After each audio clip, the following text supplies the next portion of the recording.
tienen relación sexual, ¿sí? En edad de relación sexual. Al 2013, el 9% de mujeres tiene una demanda insatisfecha. Es una cantidad altísima. ¿Esto qué nos dice?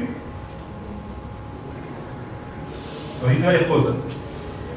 Nos puede decir que son mujeres controladas por los maridos y que no van a los servicios, están desinformadas y no saben de los servicios, desconocen los servicios, un tema de educación, de difusión de servicios del sistema de protección en casos de planificación, bueno, de embarazo no deseado. Es un tema de educación, es un tema de sexualidad. Y hay una brecha de género también, la sexualidad en las mujeres. Profesionales, cuando he tenido la oportunidad de atender, porque ya 15 años no estoy dentro del servicio de atención, pero también hay un factor importante, porque a veces a la madre o a la mujer le cae mal los métodos anticonceptivos y los profesionales se dicen exigir, decir, por ejemplo, una de cobre, muchos sangrados tienen, pero tienes que aguantar porque tienes que cobrar, no tienes para una joya por su condición de pobreza, una joya porque la tengo por ver, cae mala noche, se le reduce el moral, o sea, ni en eso, o sea, pensamos ni siquiera de mujer a mujer, ¿no? O sea, estamos frente a una mujer igual que nosotros, pero le exigimos, porque somos profesionales y por cuestiones de productividad, tenemos que colocar tantas telecobres, tantas ampollas, y le exigimos y le obligamos, así esté mal, así esté con anemia crónica, así esté con varices, así a veces con problemas de salud, pero le exigimos para que no tenga otro hijo, ¿no? De que debe aguantar y continuar con el método anticonceptivo. Bueno, es un problema que a veces generalizado en los servicios, no generalizado en todos los servicios, por supuesto, hay profesionales que son muy buenos. Yo creo que la mayoría de profesionales tienen mucha vocación, pero también hay una gran cantidad, o sea, un porcentaje alto, menor, que da un mal servicio, obviamente. No solo en temas de salud reproductiva, sino en otros temas también. Claro, lo que tú dices, lo que dijo la ciudad, en realidad tiene que ver con el tema de la prestación del servicio en el caso de la salud. Por ejemplo, la Defensoría del Pueblo hizo un informe hace 3 años donde se supervisaron los servicios de ginecología y obstetricia, y habíamos verificado que en estos servicios no se garantizaba, como por ejemplo el derecho a la privacidad, que era importante y básico, ¿no? A mí me tocó entrevistar a mujeres gestantes y les preguntaba por qué es que no acudían a los establecimientos de salud, y ellos nos decían: lo que pasa es que existe bastante temor, las personas entran, la puerta está abierta, no nos prestan ni la más mínima atención. Igualito con las mujeres que estaban cuidándose, no, ahí está mi vecino, me va a ver mi vecino, le va a contar a mi esposo que me estoy cuidando. Así es que realmente era un tema que en lo mínimo que debían de garantizar no se garantizaba, y sí esto afectaba obviamente que las mujeres acudan a estos servicios de salud. Sí. Si lo trasladamos a los servicios que tienen la violencia, ¿pasa algo parecido? Sí. Yo creo que para complementar ello, el servicio inadecuado, pero también el trato del personal, ¿no? Del potencial humano que presta servicio de salud, también, porque si una persona ha recurrido por primera vez a buscar servicio de salud y ha recibido un maltrato por la persona que lo ha atendido, pues nunca más va a volver, ¿no? Entonces, la prestación de servicio también va de la mano con el trato que va a dar el potencial humano que se desempeña y o que presta, ¿no?, ese servicio. Hay un mecanismo que se llama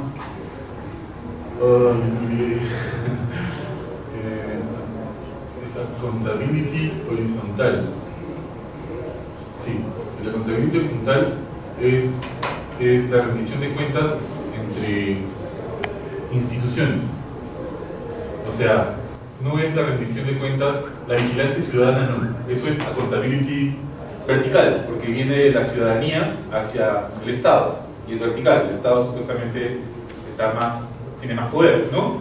Pero la accountability horizontal es la vigilancia o el monitoreo o la rendición de cuentas entre servicios. O sea, si yo soy el SEM, puedo hacer una vigilancia al Ministerio Público, al servicio del Ministerio Público, porque somos iguales, estamos en el mismo nivel. Nuestra vigilancia es horizontal. Y eso se puede hacer con mecanismos como el sistema de protección. O sea, si hay un sistema de protección articulado, puede funcionar una vigilancia entre servicios. Yo vigilo a que la policía actúe bien, como Centro de Emergencia Mujer, como Ministerio Público, como Sector Salud. Solo que hay que plantearlo, hay que comenzar a plantearlo.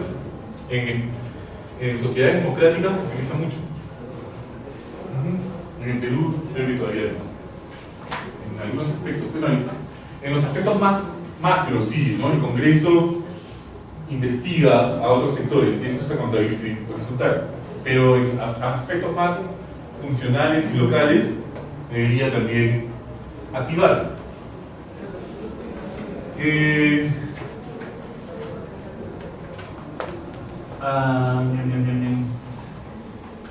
Esto es el tema de parlamentarios, ¿no? Hay también una diferencia entre hombres y mujeres en el último congreso. Si vemos hasta el 56 no había ninguna mujer en el congreso. Ni como senadora ni como diputada. Interesante ver este cuadro porque vemos cómo va avanzando, ¿no? Pero en el anterior congreso hemos retrocedido. Y si esto lo traspolamos a los gobiernos regionales y a los gobiernos locales, nos vamos a dar con una brecha mucho más larga. Y a los regidores también, ¿no?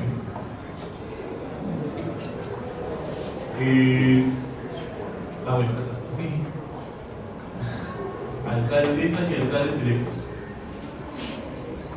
Los hombres son casi todos, y otros son mujeres.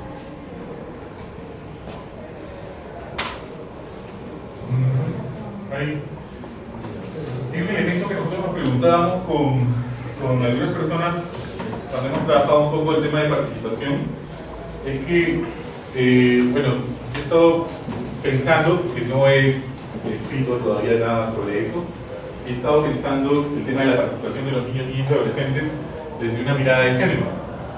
Y en los sectores urbanos, a mí me da la impresión de que las mujeres participan más que los hombres. Por un tema de género también, las mujeres alcanzan una mayor madurez a temprana edad y los hombres se burlan mucho entre ellos y limitan su participación por este mecanismo de competir entre ellos, como lo explicamos hace un rato. Yo he visto procesos de participación donde los chicos en las zonas urbanas se molestan entre sí y se quedan callados y ya no participan, ya no hablan, y las chicas son las que hablan y hablan y participan mucho más. Hay más mujeres que participan en las zonas urbanas. En las zonas rurales creo que los hombres todavía participan más que las mujeres en adolescentes y en niños y niñas. Pero este mecanismo, o sea, esta característica se pierde en la participación política. O sea, en los procesos de organizaciones o en la escuela, donde las mujeres participan más, al dar el salto a la participación política, hay un retroceso total.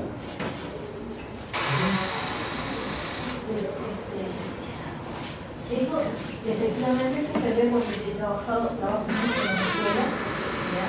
Las mujeres participan desde pequeñas, adolescentes, mujeres, todo, pero en el momento de elegir un cargo,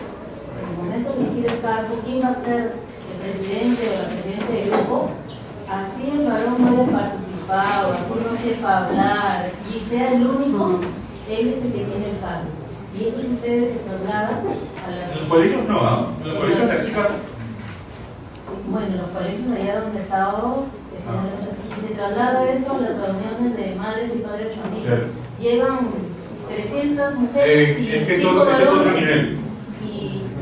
pero se va aprendiendo, o sea, en el colegio las chicas participan, pero ¿quién es elegido alcalde? Es un varón. Eso es lo que sucede en colegios en los estados urbanos marginales. En Lima hay más alcaldesas, ¿no? Sí. Hay muchas más alcaldesas mujeres. En Ica también hay mucha más participación de mujeres en zonas urbanas. La cuestión es por qué esta participación de las adolescentes mujeres en las escuelas se pierde hacia dar el salto hacia la participación política.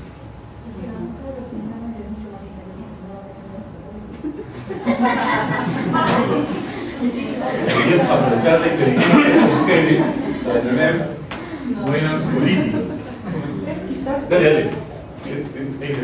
Sí. Bien, por ejemplo, aquí en Huánuco, como región, tenemos 77 distritos y solamente han sido elegidas 5 mujeres alcaldesas. Y algo que a mí realmente me ha llamado fuertemente la atención es que de estas 5 mujeres alcaldesas, 4 pertenecen a la zona selva de Huánuco y una a la zona sierra de Huánuco. Entonces, a mí honestamente es un tema que yo no conozco mucho, la realidad de la zona de la selva de Huánuco, que no vivo ahí. Sin embargo, sí es algo que a mí me llamó fuertemente la atención, ¿no? De por qué allá tenemos más liderazgo mujeres, selva, Huánuco, y por qué en la sierra tenemos muy poca participación política a nivel de liderazgo de las mujeres. Entonces yo lo relacionaba desde mi propia experiencia de visitas en zonas rurales de la sierra, el tema del machismo que sí, cuando al menos yo trabajo en tema de género, se ve cuando hago las charlas, converso con los varones y las mujeres, se ve que hay bastante machismo, pero bueno, los colegas que vengan de Tingo María de repente tienen otra experiencia, pero bueno, es lo que yo he notado y me llama fuertemente la atención, aquí en Huánuco al menos, esa diferencia.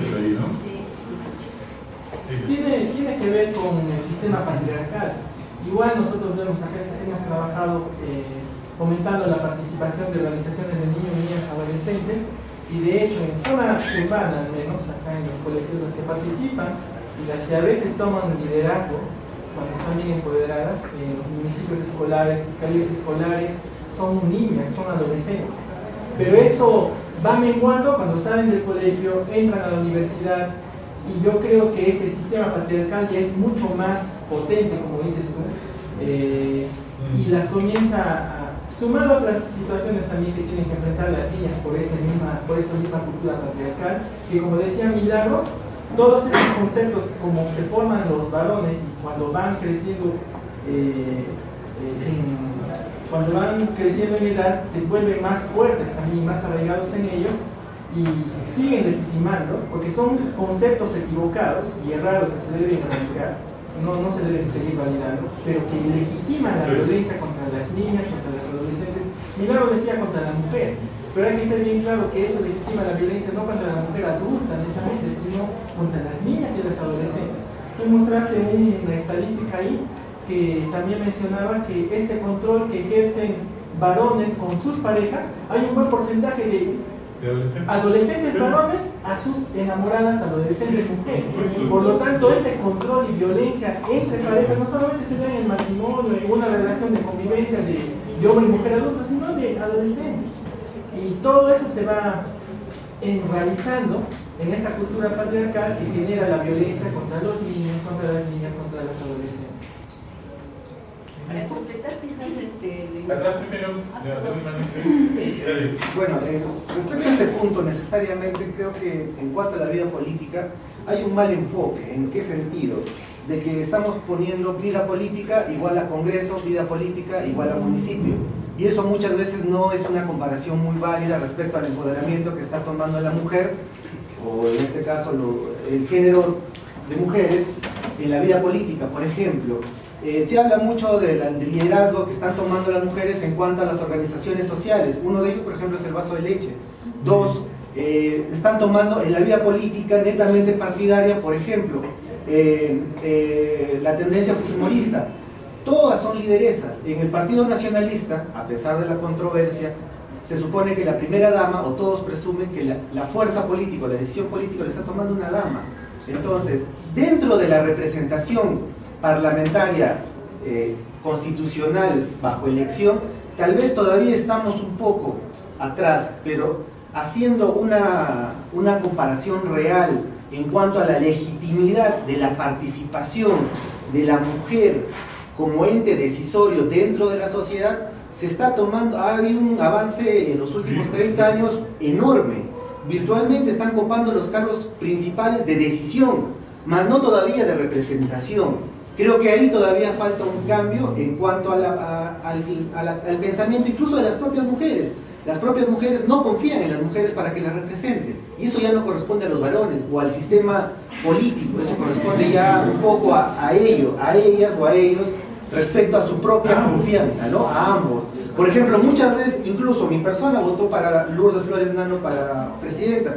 Confío en una mujer, pero muchas de las mujeres no confiaban en ella, en su propia representación de género, a pesar de ser una persona muy preparada.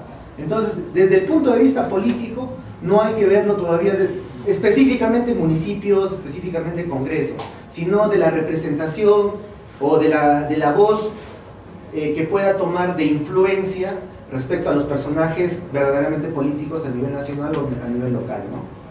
Es una buena observación, definitivamente.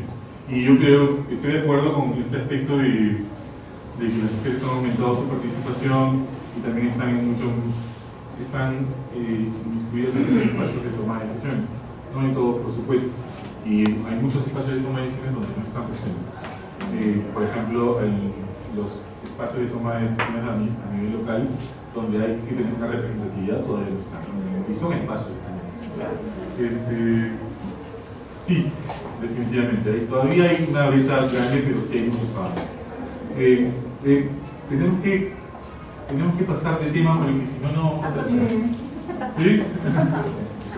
Sí, seguimos después debatiendo en algunas bueno, seguimos tema mujeres y hombres de 14 y más años de edad sin ingresos propios. También hay una amplia diferencia. Ha llegado más participantes después del corte. Hombres y mujeres de 14 y más años sin ingresos propios. Hay una diferencia amplia en las mujeres que no tienen ingresos propios. No tienen ingresos, no acceden a crédito. Sin ingresos propios significa que no tienen ingresos, no acceden a crédito y no tienen propiedades.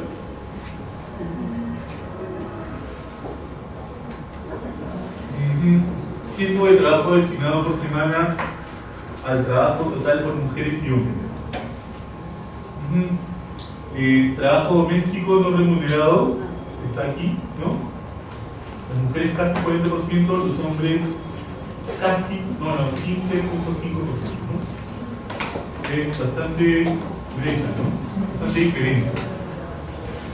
A diferencia del trabajo remunerado, los hombres se dedican mucho más tiempo al trabajo remunerado.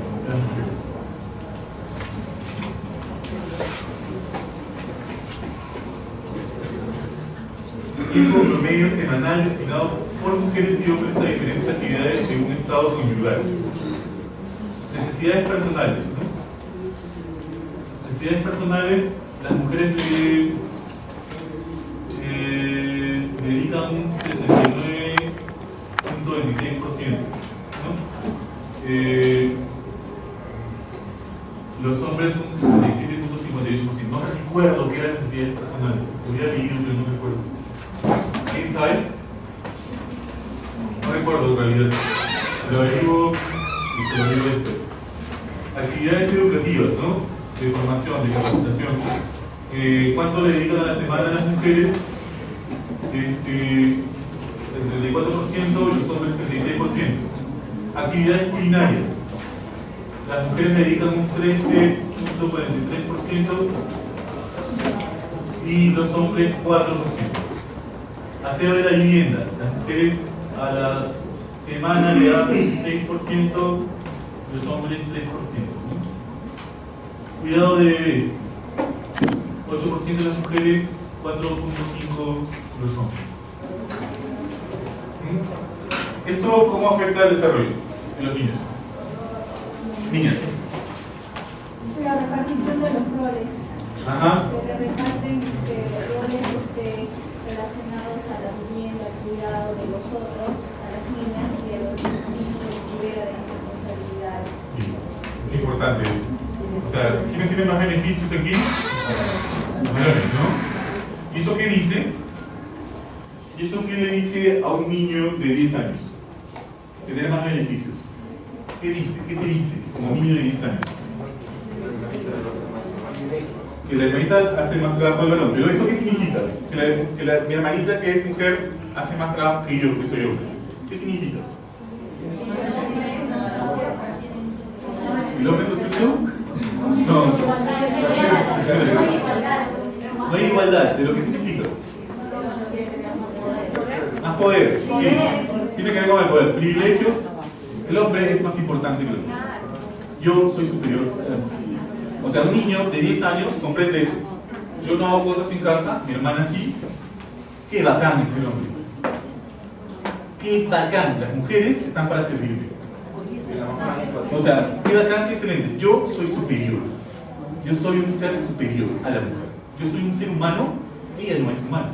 Ella es mujer. ¿Sí? Ella es mujer. Es inferior a mí, porque yo soy un ser humano. Si yo soy un ser humano y ella es inferior a mí, no es humano. Hay una contradicción en los discursos, pero son lenguaje. Y ese lenguaje desde el discurso psicoanalítico es muy poderoso.